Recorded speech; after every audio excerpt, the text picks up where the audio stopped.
जिस मेहनत से तू आज भाग रहा है वही कल तुझे सफलता दिलाएगी। झोंक दे खुद को इस आग में, क्योंकि यही आग तुझे एक दिन हीरा बनाएगी। दोस्तों, कोशिश आखिरी सांस तक करनी चाहिए। मंजिल मिले या तजुर्बा, चीज़ें दोनों ही नायाब है।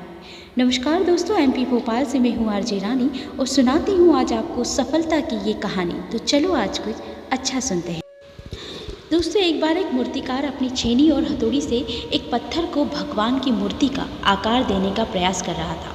जैसे ही वह छेनी पर अपना हथौड़ा चलाता, वह पत्थर चिल्लाने लगता और कहने लगता कि ये क्या कर रहे हो, मुझे इतना मार क्यों रहे हो, मुझे बहुत दुख हो रहा है, तकलीफ़ हो रही है, पीड़ा हो रही है, मुझे अपने हाल पर छोड़ दो और यहाँ से चले जाओ।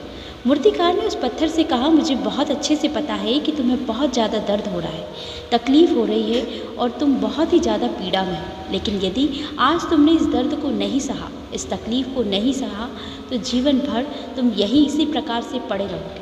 मुझे पता है कि तुम में आगे बढ़ने की अपार संभावना है, तुम एक बहुत अच्छे पत्थर हो, लेकिन यदि तुम इसी प्रकार से रहोगे तो कभी आगे नहीं बढ़ पाओगे। इतना कहने के बाद मूर्तिकार ने अपने औजार उठाए ही थे कि पत्थर फिर से चिल्लाने लगा, गिड़गिड़ाने लगा और विनती करने लगा कि मुझे अपने हाल पर छोड़ दो। मुझे पता है कि जीवन के लिए कौन सी चीज़ सही है और कौन सी चीज़ गलत है। पत्थर फिर गिड़गिड़ाने लगा कि मैं जिस हाल में हूँ, मुझे उस हाल में छोड़कर तुम यहाँ से चले जाओ। उस मूर्तिकार ने फिर से उस पत्थर को समझाने की कोशिश की, ज़्यादा अधीर मत बनो और अपने सब्र को बनाए रखो, थोड़ी देर और इस दर्द को सहो। यदि इस दर्द को सह लिया तो मैं भगवान की मूर्ति के रूप में तुम्हारी स्थापना करवाऊंगा और फिर दूर दूर से लोग तुम्हारी पूजा करने आएंगे और पंडित और लोग तुम्हारी सेवा करेंगे। लेकिन पत्थर ने उस मूर्तिकार की एक भी बात नहीं मानी। वह चिल्लाता रहा और अपनी बात पर अड़ा रहा।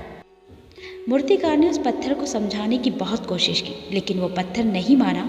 अब मूर्तिकार भी थक चुका था और वह उस पत्थर को छोड़कर आगे बढ़ गया। थोड़ी ही दूर जाकर देखा कि एक और बहुत अच्छा पत्थर वहाँ पड़ा हुआ था। उसने छेनी और हथौड़ी उठाई और उस पत्थर को मूर्ति बनाने के लिए वो तैयार हो गया। मूर्तिकार ने छेनी और हथौड़ी का वार दूसरे पत्थर पर जारी रखा।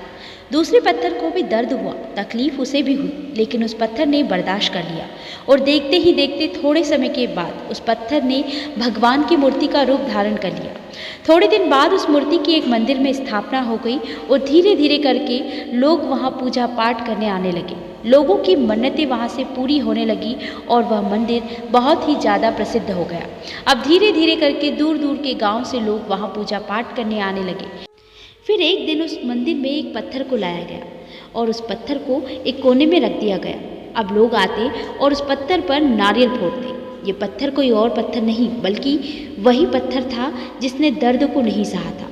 अब वो पत्थर मन ही मन बहुत ज़्यादा पछता रहा था, दुखी हो रहा था और अपने आप से कह रहा था कि काश मैंने उस दिन उस दर्द को, उस तकलीफ़ को सह लिया होता तो आज लोग मेरी पूजा करते। दोस्तों, हमेशा याद रखिएगा कि जब भी आप अपने करियर की शुरुआत में किसी काम को कर रहे हो, पढ़ाई कर रहे हो या कोई और काम कर रहे हो, उसमें आपको दर्द या तकलीफ़ हो रही है या ज़्यादा मेहनत करना पड़ रहा है, तो आप रुकिएगा मत, किसी और रास्ते की शुरुआत मत करिएगा, क्योंकि कोई और रास्ता आपको सफलता नहीं दे सकता। आपको उस दर्द को, उस तकलीफ़ को सहना ही होगा और उस दर्द को, उस तकलीफ़ को सहकर आप ज़्यादा मजबूत बनेंगे और तभी आप अपने जीवन में आगे बढ़ पाएंगे। और जीवन में हमेशा याद रखिएगा कि आपको पहले पत्थर की तरह नहीं, बल्कि दूसरे पत्थर की तरह बनना है। ऊपर वाले के आशीर्वाद के साथ और अपनों के प्यार के साथ करो कुछ ऐसा कि दुनिया करना चाहे आपके जैसा। दोस्तों, अगर वीडियो पसंद आए तो वीडियो को लाइक शेयर करके चैनल को प्लीज़ सब्सक्राइब कर लें।